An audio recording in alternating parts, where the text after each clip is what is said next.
Buenas tardes, ¿cómo están todos? Este es un pequeño video que voy a hacer para la Cátedra de Fisiología del Deporte de la Tecnicatura de la Universidad sobre sobre una de las diapositivas, sobre uno de los temas que ya dimos en los contenidos que corresponden al- a esta semana, al día de hoy.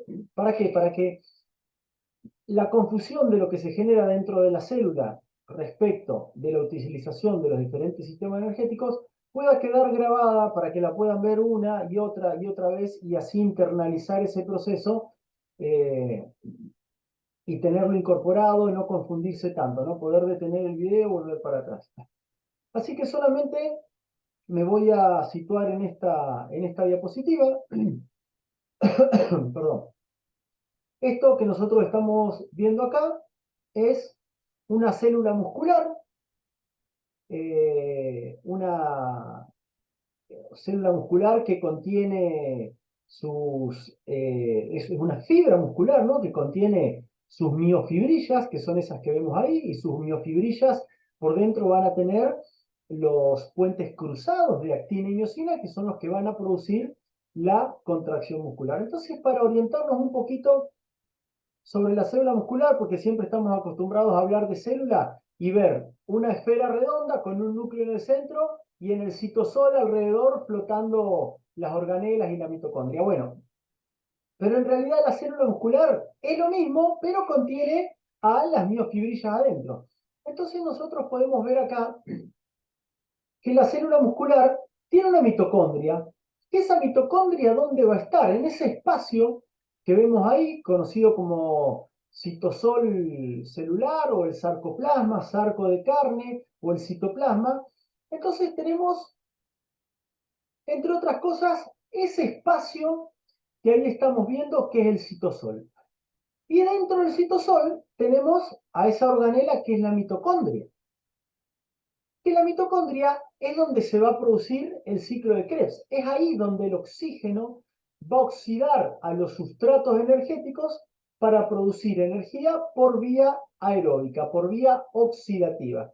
También conocida como glucólisis lenta, pero es un término que en realidad refiere solo a la glucosa y la oxidación no es solo de la glucosa. Dentro de la mitocondria se va a oxidar la proteína, se va a oxidar la grasa y se van a oxidar los hidratos de carbono. Entonces, así que nadando en el citosol celular, nosotros tenemos a la mitocondria.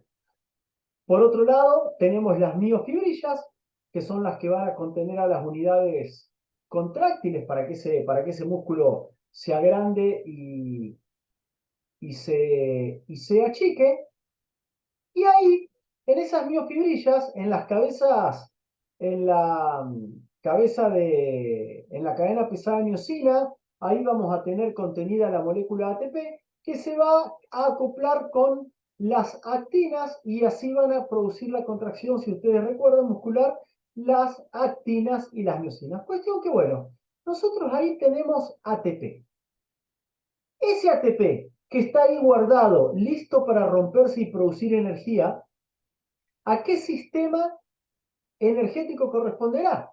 Claramente, ese ATP corresponde a lo que conocemos como el sistema ATP-PC. En este caso, solamente el ATP, que por ahí habría que preguntarse si es un sistema o si el sistema es el de la fosfocreatina. Pero bueno, bien, visto los todos juntos, nosotros sabemos que ahí tenemos el ATP, que ese ATP cuando se le une el agua, cuando se hidroliza, va a formar ADP. En vez de una molécula de adenosín y tres fósforos, va a quedar una molécula de adenosín y dos fósforos y un fósforo libre que va a quedar como inorgánico. Pero además, la hidrólisis del ATP va a producir por algún mecanismo producción de hidrógenos. Y recordemos que esos hidrógenos que van a estar ahí nadando son los que hacen que la célula se vuelva ácida, ¿no? Son esos protones los que van a acidificar el medio. Entonces, de ese ATP, de la hidrólisis del ATP se producen hidrogeniones, ¿no? Ahora, nosotros tenemos ese ADP que queda ahí libre Y ese ADP tiene que resintetizarse. ¿A partir de qué? A partir del primer sistema, que es el que conocemos como el ATP-PC. Entonces yo voy a tener ahí en mi célula reservas de fosfocreatina. ¿Por qué? Porque debemos recordar que el ATP nos da energía para 1 o 2 segundos, pero que la concentración que yo tengo de fosfocreatina es 5 veces más. Por eso las reservas de fosfocreatina me pueden aportar, resintetizando el ADP en ATP, me pueden aportar unos 5, 6 o 7 segundos más de energía. Es así que esa reserva de fosfocreatina que tenemos ahí guardada le va a ceder el fósforo al ADP y ese ADP va a volver a convertirse en ATP. Esa es la resíntesis del ATP a partir de la fosfocreatina. Sistema conocido como el sistema ATP-PC. Ahí me van a quedar fósforos inorgánicos libres, no solo del ATP-PC, sino que se van a unir con la creatina. Si no, después lo vamos a ver, que acá rompo una molécula de ATP, pero después el sistema oxidativo me va a romper 36 moléculas de ATP.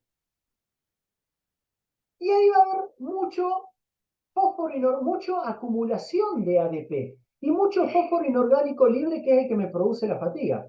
Ahí es cuando yo digo que a este fósforo inorgánico libre le tenemos que buscar novia. ¿Y la novia quién es? La novia es la creatina.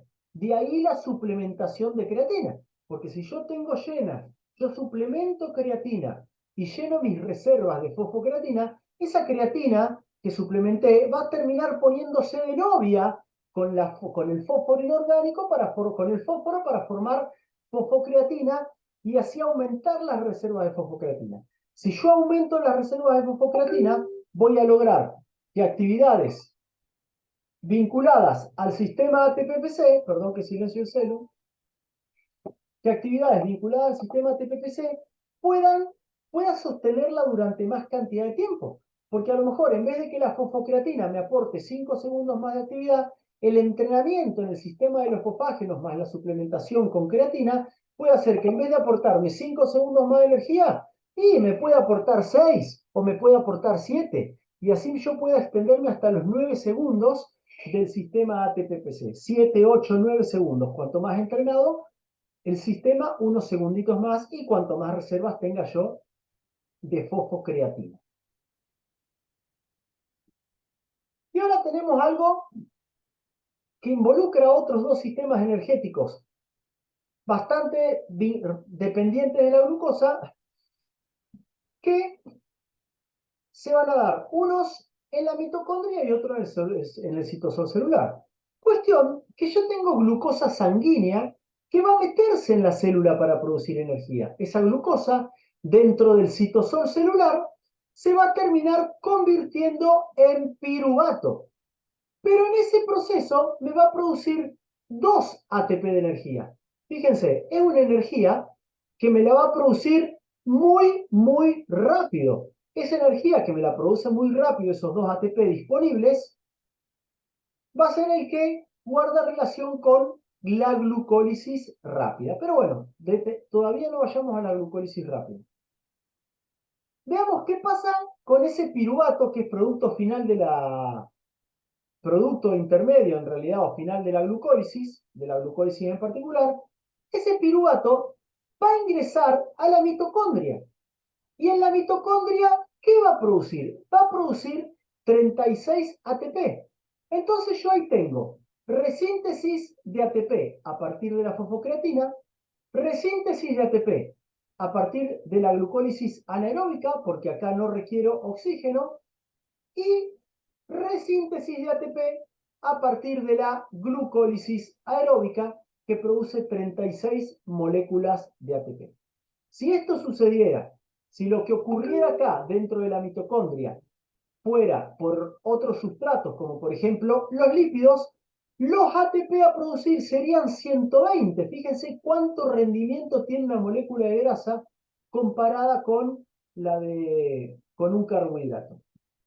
Y ahí se resintetiza ATP a partir de la fosforilación oxidativa dentro de la mitocondria. Pero bien, Si la energía que yo necesito, la necesito más rápido que esté disponible, no voy a meterme, el piruvato no va a meterse adentro de la mitocondria.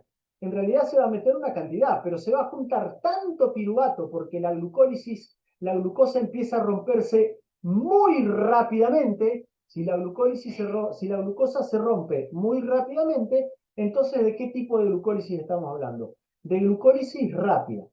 Se rompe tan rápido que produce mucha cantidad de piruvato, más cantidad de piruvato de la que la mitocondria puede metabolizar. Entonces se empieza a acumular piruvato en el citosol celular, acá, afuera, ¿no? Afuera, adentro de la célula, pero en la parte citoplasmática de la célula. ¿Y qué ocurre cuando se acumula mucha cantidad de ese piruvato?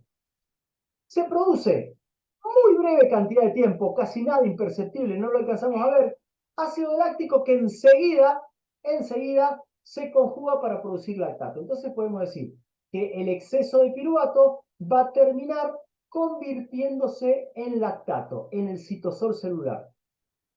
Pero ¿qué pasa?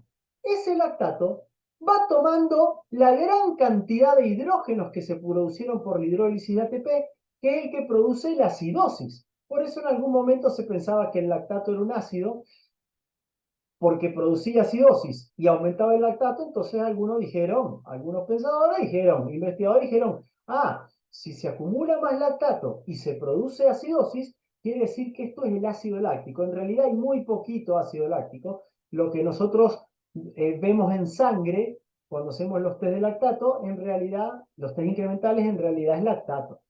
Pero ese lactato es muy buen amigo del hidrógeno. Entonces el lactato, ¿qué va a hacer? El lactato va a tomar el hidrógeno que hace que la célula se vuelva muy acidótica y lo va a terminar sacando hacia afuera del citosol al torrente sanguíneo. Y después va a terminar siendo amortiguado por las sustancias buffer, el bicarbonato, así se va a formar el dióxido de carbono y se va a ir por la ventilación. Y también agua como resultado. Esta es la que conocemos como glucólisis rápida. Y esta la que conocemos como glucólisis lenta, que en realidad habría que llamarle sistema oxidativo porque lo único que oxida no es glucosa. Oxida glucosa, oxida glucógeno también. ¿Qué glucógeno? El glucógeno muscular. Ese es el que oxida, porque el glucógeno muscular que está dentro del músculo no puede volver a convertirse en glucosa. Solamente puede ser utilizado por energía. El único glucógeno que se convierte en glucosa para mantener la glucemia en el torrente sanguíneo es el glucógeno hepático, pero el glucógeno que está en el músculo, solo para energía. Glucosa, nunca más, porque le falta una enzima que es la fosfatasa, que es la que va a revertir el proceso de glucógeno a glucosa, que el hígado sí la tiene. Después tenemos la glucógeno sintetasa, que es la que va a convertir la glucosa en glucógeno hepático o muscular. Bueno, esa es una síntesis del proceso para los alumnos de Tecnicatura, así que el video va a quedar en el campus. Espero que haya servido, véanlo y revéanlo mucha cantidad de veces.